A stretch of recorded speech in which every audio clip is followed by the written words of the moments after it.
All right, ladies and gentlemen, welcome back to Rockstar 101. His name is Brandon. He's the DJ. His name is Shim. He's the Rockstar. Class is in session, and we have a very special guest, somebody I'm very excited to talk to, Mr. Wes Scantlin of Puddle of Mud. I've had the hook of Psycho stuck in my head all day, I got to tell you. And it's going between that and Blurry at this point, and I'm really excited because I've been in radio for 20 years, and I've never actually gotten to sit down and talk with you before. So I'm really glad that we get to have a chat, Wes. So what's going on with you right now? How are you? How are things with you? I mean, we've been isolated and kind of following the guidelines, and it seems like there's a little speck of light at the end of this insane tunnel, and I'm super happy. And I was tearful when I was actually watching the news the other day in the morning. I was like crying for all the people. Yeah, because as we're recording this episode, it's right when they're starting to get the vaccines out here in the United States. So it looks like there's actually some hope. Are you planning on jumping straight on the road once they start to open things up? Are you like gung-ho, like let's do this thing? Yeah, but I'm gonna have to perhaps have a little bit of rehearsal time. Get my eggs back on me. How much do you wait? What's your rehearsal routine look like before you hit the road? What's your normal rehearsal routine? Well, we usually, just basically go through the whole set and then do it again and then do it again and then try to, we're like I'm desperately trying to add B-sides and just deep cuts from different records and stuff for for my own sanity and for fans that it's like going to see Pearl Jam. I like to see them play like all their B-sides. Yeah. Mm-hmm. Yeah, so fit a bunch of those in there. Good, man. What sort of when you're planning the set, what sort of a mixture do you look for there? Because obviously you've got the hits from Control to Blurry to Psycho to all across the board. Of course, you wrap it up, I guess, probably with She Hates Me. But how much of the B-sides and the things that maybe weren't singles do you look to pepper in there? I mean, there's a lot of stuff. There's a lot of material. I mean, shoot, I don't know, man. It's just, I'm going to have a hard time probably actually freaking, even though I wrote a lot of it, like being able to actually perform it freaking live. So I got my work cut out for me. That's for sure. Yeah, I was going to ask you, man, before you get the band in the room, do you do any vocal rehearsal? Do you do any of your own rehearsal before you get it? Yeah. How far ahead of time do you prep before you're back in the room with the band? Because I know everyone's a little different. I really try to maintain a very good work ethic about, vocal training and stuff and doing scales and everything. We as a full band, a full unit, we actually do, vocal warm-ups, an hour before we even get on the stage. And it's really actually seriously for any singers and, anybody out there that's like a vocalist, it's very important to maintain your stride with vocal warm-ups and vocal training, and just stay with it. And if you have to put a towel over your head or something so you don't upset your neighbor or anything, go ahead and do that. And just train. Just keep the muscle rolling. Yeah, I used to use my socks when I was on tour. I had my pair of show socks, and I'd warm up into the show socks, and as soon as I'd finished, I'd go, cool, time to put the socks on. Like that was, everyone's got their routine right before stage. You got your little ritual so you can be fully honed and ready to go. Everyone's got their jam, but I can dig it. Wait, I thought that it was one of those things where, at least this is the story that we were told. This came from Papa Roach, was that you recycle through tube socks when you're on the road because it's a lot easier than washing the goddamn things. Yeah. Well, because when we were hanging out, we see this guy and he's literally walking around backstage and he says 2 giant packages of tube socks, and we're like, what the fuck is going on here? Like, what's with these tube socks? It's Forrest So we Gump. let it go. Yeah, well, and then we get to talking to my boss the next day, he'd been in radio, for like 20 years longer than us, and he goes, "No, that's what they do because what are you gonna do? Wash your fucking socks all the time? No, you wear them, you toss them out. Like, it's that simple. Do you know why? I mean, Wes, you comment on this. No, who the last guy on the bus? You never want to be the guy on the bus with the stinky feet. You don't want to be that guy, man. No, No yeah, fucking way. Story for sure, and yeah, I mean, I'm surprised it isn't underwear that people are using to muffle their vocal warm-ups and stuff. Hope dirty underwear. Ooh, yeah. So Shim had a story of one time when he got left behind at one of the stops. Because I got to bring it up. I got to ask the man. All right. Because it's one of the funnier stories from Shim. So he got off, and I guess they didn't do a double check. Has there ever been a story of that on the road where maybe the bus driver Wes, you ever been left behind? They ever leave the lead singer of the fucking band behind? Ever happened? Tell me about that. See, man. He's nodding. Don't knock me for asking. Because it fucking happens. You ask me every time I tell you that story, like that didn't happen. It happens every singer, every fucking band once. I'm not gonna believe it until I hear from everybody. Tell me, I gotta Wes. hear from Talk Wes to me. too. Well, we did I was partying with Dimebag and his brother, Vinny, and the rest of their crew, and we were just basically hammered out of our minds. And at that point I had 2 tour buses, and Dimebag had dropped me off at him and Vinny dropped me off at his aunt's house and like their family, to take care of me. I was with Gargano, Paul Gargano from Metal Edge magazine, and so we were totally hammered, wasted. Both buses went to I think it went to El Paso or something. Yeah. There you go. So I was basically left there, and I woke up in a little bedroom, a little kid's bedroom with Mickey Mouse posters, Donald Duck and stuff, in a speed racer little kid bed, and Gargano had told me that somehow magically, whatever. He said that I was actually naked, and I was jerking off. And then they had actually washed my clothes and cooked me breakfast, and we went back to Paul Gargano's bus, and I think they were with. I think he was with Cold, the band Cold. I mean, you might remember those guys. So my buses were gone, and it was a really cruddy, kind of a, it was nuts. I told you, it happens. It happens. Every right, singer's got their story. Every singer's got their quirks and their stories, man. But it was very awful. It was awful nice of Dimebag and his brother to, make sure that I was okay and safe. That's amazing. And God rest both of their souls. Yeah, that's the one thing that when you talk to anybody, especially, down here in Texas, is that if you bring up Dimebag or Vinny, is that they were the most genuine people you could possibly ever want to meet. They were the nicest people on the planet. The one thing I've heard that you were never allowed to do is show up to Dimebag's house with a nicer car than his. And there's a story with that about how Jerry Cantrell showed up one day with this just sick Cadillac. And they all got shit-faced drunk one night. Dimebag woke up the next day. He grabs his guitar tech and he's like, hey, we're going to Walmart. And they went to Hot Topic and they bought every sticker out of the entire store. Just gigantic boxes filled with stickers. So then they proceeded to go out and they covered this $100,000 Cadillac into stickers. And the day before, somebody had dropped off a goat at Dimebag's house. As you do. So he put the goat in the car, and then they let the goat just tear it. It's fucking eating the interior. It pissed and shit all over the place, and it just destroyed the car. And all he did was when Jerry came out, Dimebag looked at him, and he's like, don't ever bring a car over here nicer than mine, ever again. and he left it at that. That's Cadillac, actually. The what, mate? Oh, Cadillacs, they're fast, man. They're cool. I like those cars. Dude. Shim, you got any songwriting questions? So I was going to ask you, man. All right. So one of the things that we talk about a lot on Rockstar 101 is for a lot of the kids coming up that are learning how to write songs, produce songs, start doing what we do. And so I know for your catalog, man, you're very well known for writing very good, simple songs, right?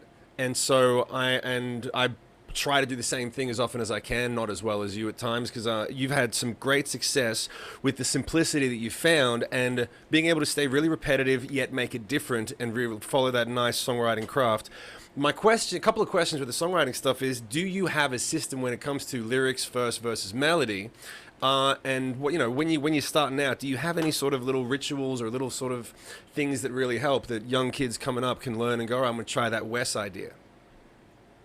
Yeah, I mean, it's like you're saying, like simplicity is really great. I mean, I couldn't like Eddie Van Halen, God rest his soul.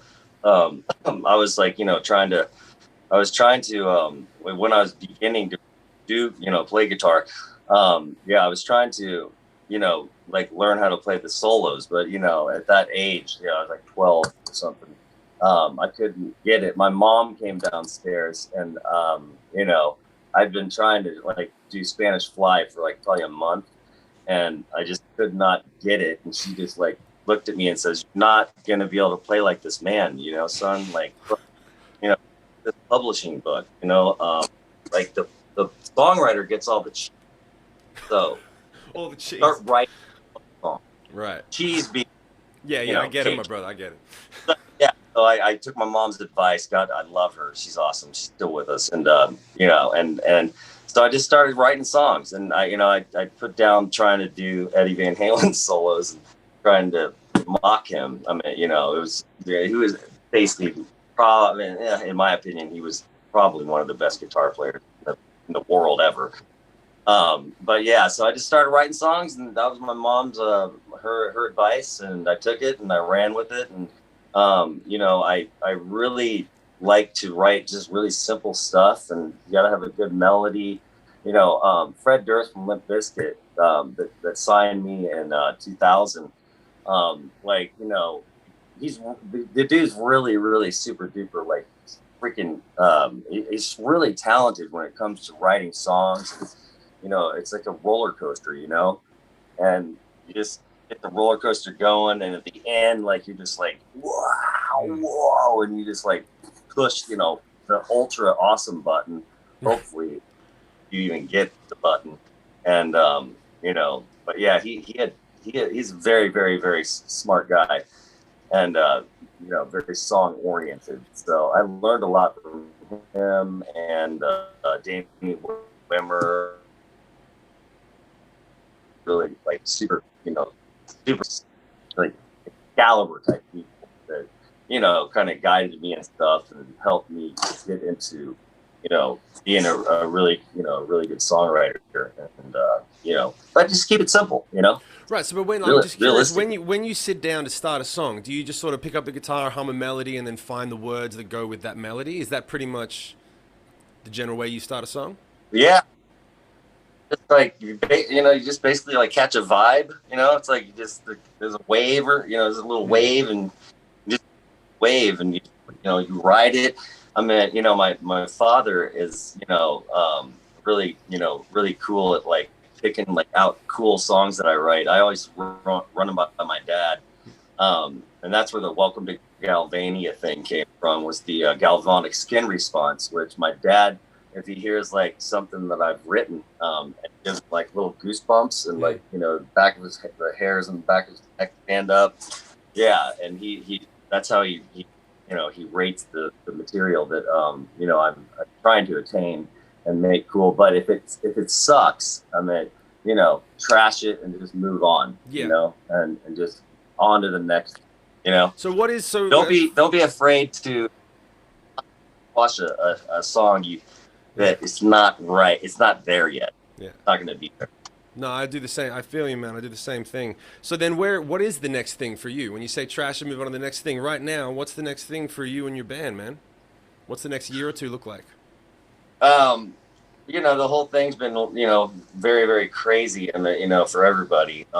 As far as being a songwriter, and, I mean, it's almost been kind of a sort of like a blessing. I mean, I'm sure that every writer out there in the world will agree with me that it's, it totally sucks. But, if you're a songwriter, if you're a writer, an artist, it's actually almost been like a little bit of like a little woohoo.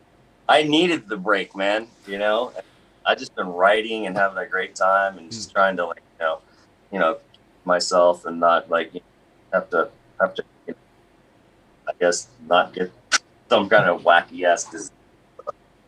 No, I'm the same way, man. I'd already finished my touring cycle right when, like, a couple of months before this hit. So, yeah. Shim almost got stuck over here. I did. Yeah, go ahead, Brandon. We were going to go and see Rage Against the Machine, dude. We got the dopest tickets for the Rage Against the Machine show. Brandon hooked him up. I was on a plane the next day, and he called me, and he was like, dude, they just shut down all the sporting events in the country. Yeah, and it's in... Yeah. But so the backstory there, Wes, though, is that, oddly enough, as big of Rage Against the Machine fans as we are, neither of us have ever seen them live. Yeah. It's that like elusive band that we've never seen live. And so all of a sudden they announced this tour. I live in El Paso, Texas. The first date is El Paso. And we're like, oh my God, this is destiny. This is meant to happen. So I jumped online. I got the tickets, almost didn't get them. Because that he was freaking out, dude. He was texting me. He's texting me in between, and he was like, "Dude, they keep disappearing. I'm pushing them, and they're gone. They're pushing, and I'm gone. Like, we're gonna have to spend like $500." I said, "Fucking spend it. Get the fucking." Yeah. I was losing it was more. It was more than that. It was significantly more than that. But we got him, and then it was the day before Shim is gonna fly from Australia to Los Angeles. When I called him up, and I'm like, "Dude, like you might want to rethink this because they're shutting everything down." And then ultimately they canceled, postponed Rage, and to next year. So here's still hoping that probably going to be the following year. We haven't sold our tickets. A couple of people asked to buy. I'm like, no, we're going to hold on to that shit. Nope, I'm not selling those suckers. Hey, Wes, have you ever seen them live? You ever seen Rage live? One time. Yeah, one time in my life. Yeah, it was awesome. Yeah, I think it was San Diego. It was really, really cool. And Cypress Hill played. Sounds like a shit time. They smoked so much weed, and I was like, the big humongous speakers that they got, pumping up the bass and stuff. Like I was so freaking stoned. I like walked and I just like going like this, and I got kicked out of the concert like I think 3 or 4 times, and I just walking back in front of the speakers. Be real, was like, come on, bro, like, yeah. So I kept just coming back to the same spot, like totally stoned out of my brain. It was Rage played crazy, and the only thing I thought that kind of spanked was that they like throw tear gas and shit, and it makes you like cough and like choke a little. That was kind of for real during the concert. Damn, dude. Have you ever sang through tear gas? Have you ever had to sing through tear gas before? Excuse me? Oh, he's glitching. Is it me or him? Because my internet just crapped out on me. What'd you say? I was saying, sorry, man. The connection's getting a little buggy. I was saying there's a little back. There's a little back and forth. It'll clean up in a second. But I was asking you, have you ever had to sing through tear gas? Have you ever had anyone tear gas one of your concerts and had to sing through it? You know what? I don't think that's ever happened. No, I don't believe so. It's fucked up, dude. I had it happen at one of my shows. It's the worst. We finished the show, and we didn't understand. We didn't know that someone had tear gas. We didn't know what had happened. We thought a pipe had burst or something. But it's no fun. It doesn't surprise me it happened at a Rage show, though. Anyway, Brandon, I'm going to go on a tangent if you don't stop me. Go. What you got? No, keep going because my internet was just starting to glitch out. No, we had some stupid. We played some gig in San Diego, down in San Diego, and some stupid security guard that was his first day, and there was a big old thing that month about bringing knives into clubs, and people were getting too rambunctious in the pit, and he went in and they wouldn't break it up, so he just shot tear gas into the floor, and then it just dispersed the entire crowd, and all I kept thinking was, we have to finish. This is a massive radio show. It's like, December 22nd Christmas show. And we got a contract as one of the big Christmas shows, one of the big payers. If we don't finish, we don't get paid. So we had to finish the show through half an hour, 40 minutes went by singing. Finished the show. Very proud of it. But fuck, you never forget those things, man. It's a nightmare. Hey, Wes, I want to go back to when you signed with Fred Durst because there had been a lot of different things that were discussed about Fred, how motivated he was, how he was able to really spot talent, but he was also maybe a little bit difficult to work with. What was your experience like when you first signed back late 90s, early 2000s? You know, it was just amazing. I mean, the dude's just super, duper, duper talented. He's just focused, and I mean, you know, it's like incredible to be able to work with him. And I'm sure we'll probably be able to work together again and, do some stuff. But yeah, I mean, the guidance that he brought to the table, and and the love and the passion. I'm forever, I'm forever loving the guy, and taught me a lot of things about music and stuff. I mean, he's very, very clever. He's very, very. He's just really. I mean, he's really freaking good, man. And the guy is freaking good. I love Limp Bizkit. I do. Oh, that's all right. We directing now. Yeah.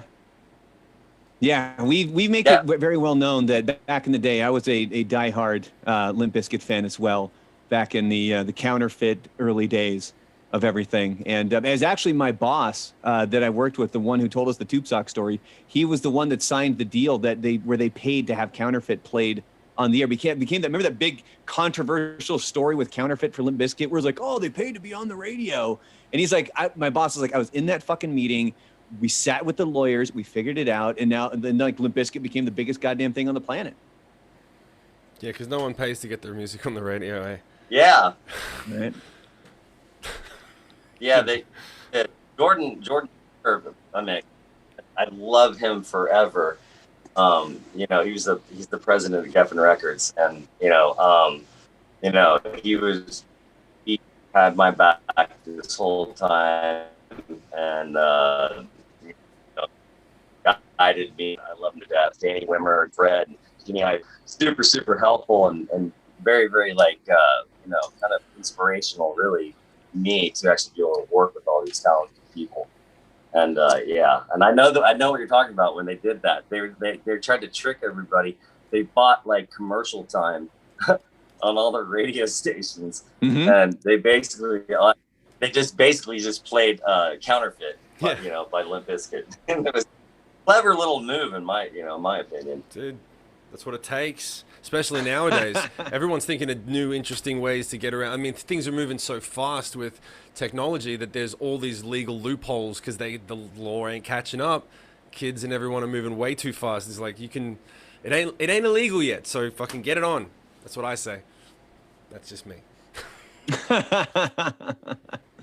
So Wes, obviously this past year has been vastly different than really any year that we've had to encounter. So take this last year out of account, but think back to about the past decade or so. What's something that really sticks out for you in Puddle of Mud over the past decade?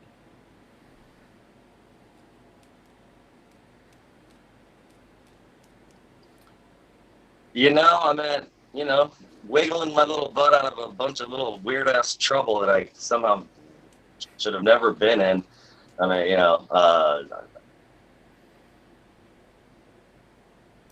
bummer. He's really glitchy.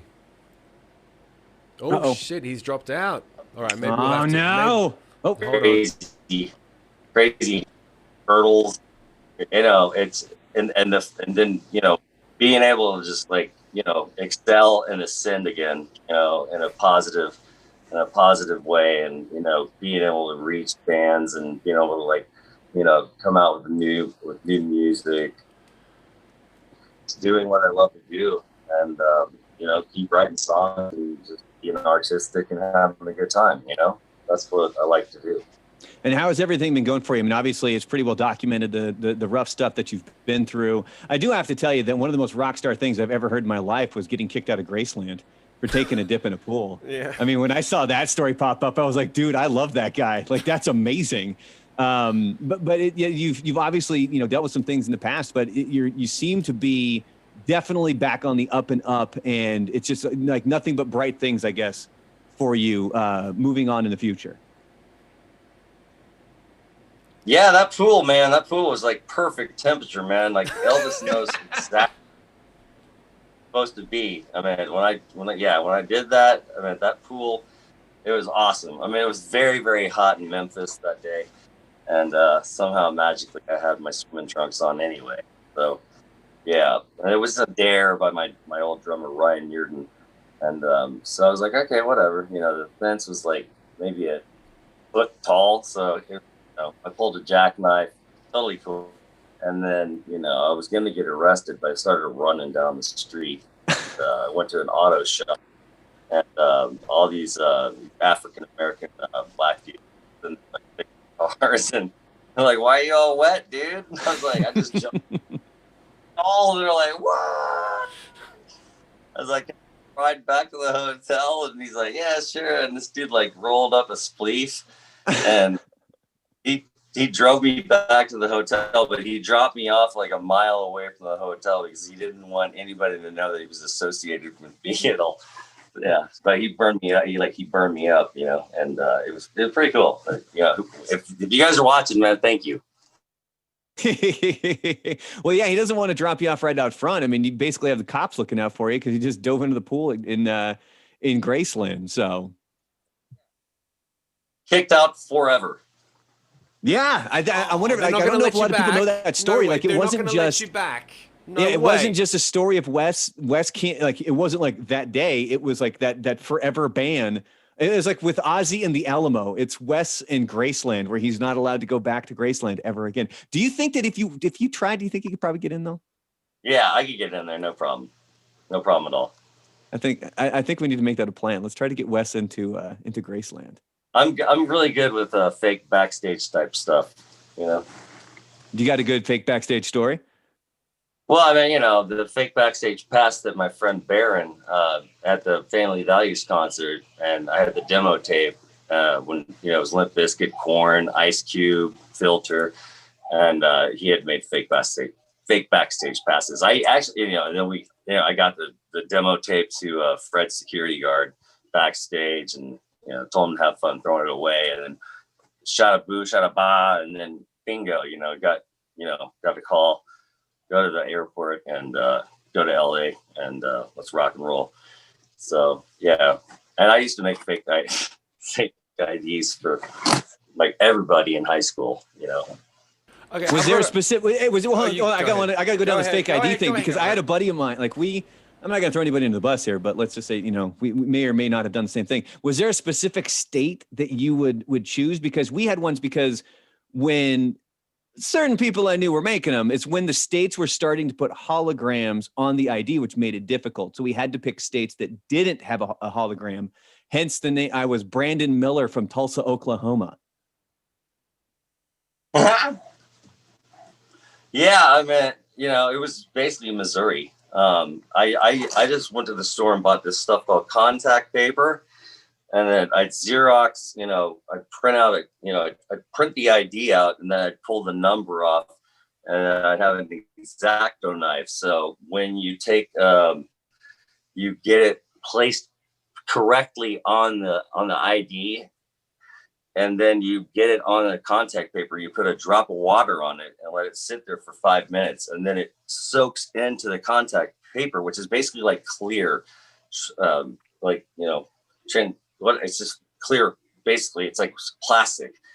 And then you peel that off. You got your 0 or whatever number you want, and you just put it on top of the thing, and then you just trim around the ID, and then done deal. That's how I used to do it. That is way more artistic than we ever did. I had a buddy. We just had somebody who stole the machine from the DMV. Or at least they stole the laminator from the DMV, so that's what we were using. Like, Wes actually put in work. He's an artist, mate. That's art. That's true. Yeah, that's very true. It's you can pick it up at your local art store. It's called contact paper. It's transparent. It's just like plastic, really. And it soaks into the contact paper. So off the Xerox copy.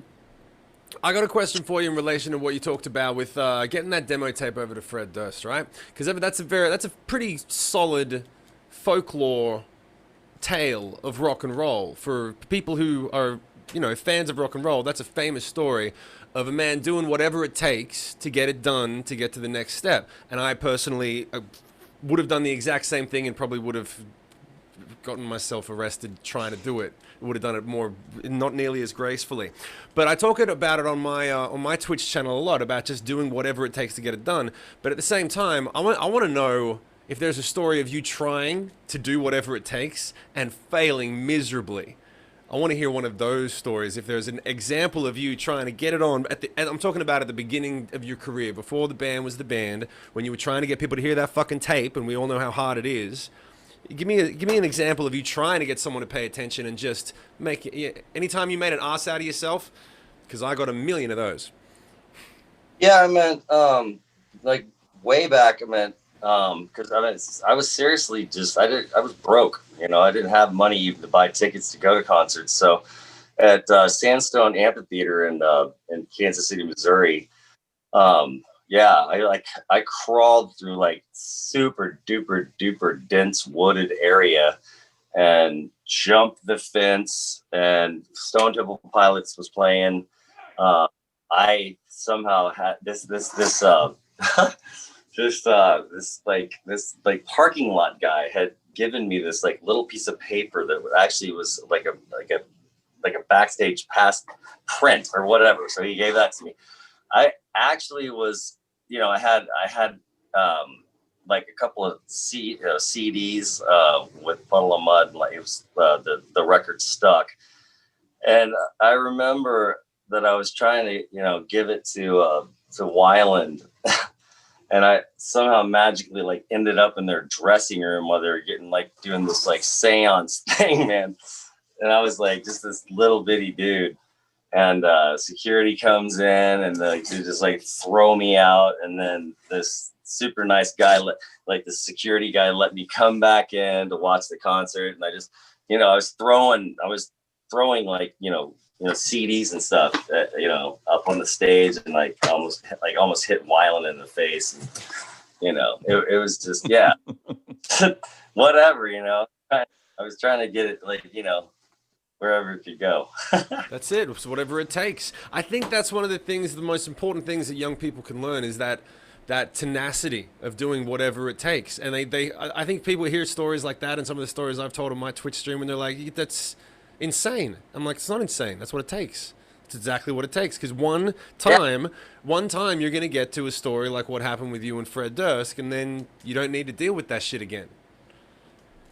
Yeah, and then, you know, Fred did that with Korn. You know, he was like a tattoo artist or something, and he was at their bus, and, you know, he was just kind of like there. And then I think Field, he kind of was like, this guy's pretty cool. And then that's how that happened for Limp Bizkit. That's how it happens for everyone. You got to stay at the table. You got to keep pushing. Yeah, man. Well, don't you think it's insane for the people who don't understand it, because they don't understand the passion for it? Because obviously one of the reasons you two guys are very successful with your careers is because you have the passion for the music that you're making. And while other people might be passionate about listening to it, it's deeper embedded in you. And you weren't going to stop at anything until you got that break, or you're going to die trying, do whatever the hell you can, because you were that passionate about it, and you still are.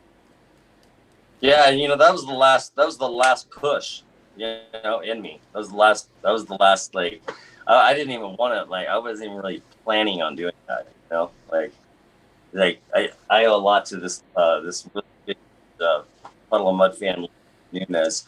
She's been a super big fan. She's a great friend of mine, and she made the demo tapes, man. She made 2 demo tapes with all the, you know, the prior Puddle of Mud stuff, because I had already exhausted all the CDs. I had nothing left, and I was just moving out of Kansas City anyway. So the whole entire thing that happened is just really remarkable. I mean, it's still hilarious. Like I don't even know how it all happened, but yeah, I mean, I grabbed the demo tape, and you know, freaking got to the concert, fake backstage pass.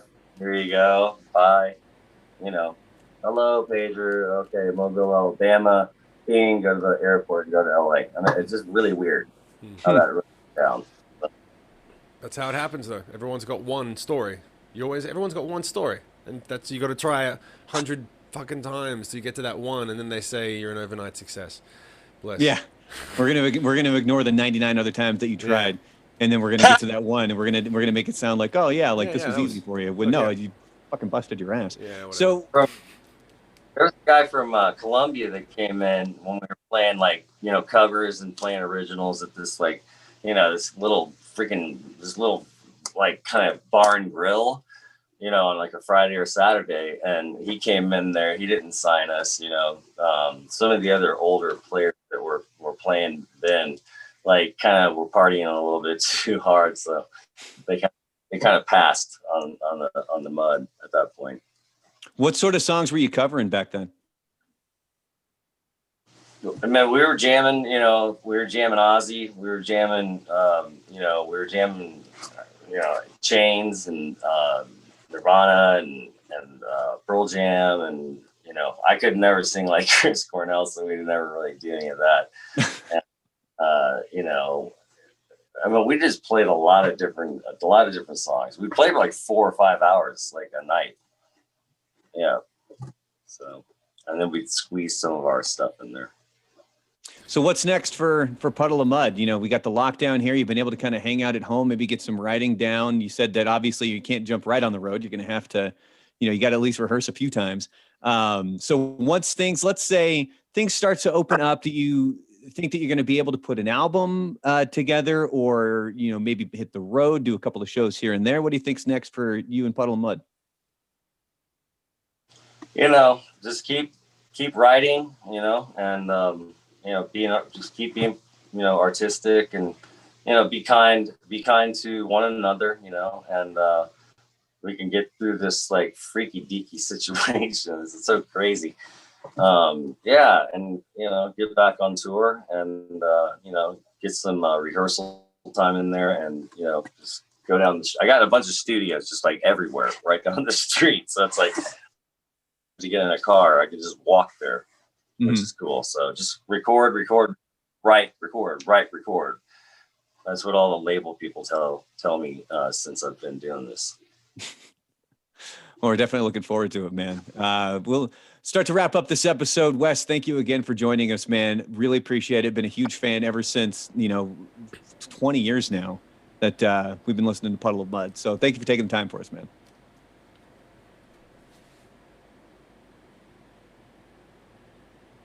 Oh, he's out. Nope.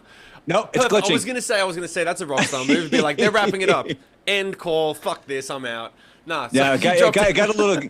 Yeah, glitched out on us there, Wes. Like right as we were saying it. But I just want to thank you for taking the time today and just kind of chatting it up, man. We look forward to having you on again. No, thanks very much. Thanks very much for your time, man. And I hope everything keeps going. Honestly, from the bottom of my heart, man, I hope you stay true on track and solid with your sobriety, and just congratulations with that, the record that you're making, and everything else is going to be coming forward, and hopefully we'll get to do some shows sometime next year or the following year, man. It'll be good to see you again on tour.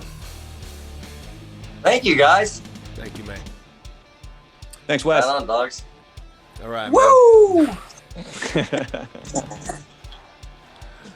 All right, Brandon, you want to do the wrap up? Oh, should we do the wrap up? Should I get to all the socials? If you want to follow Shim, you can follow him over on Twitter. It is at Shimmore, SHIMMOORE. You can follow him over on Facebook as well. That's just at Shim.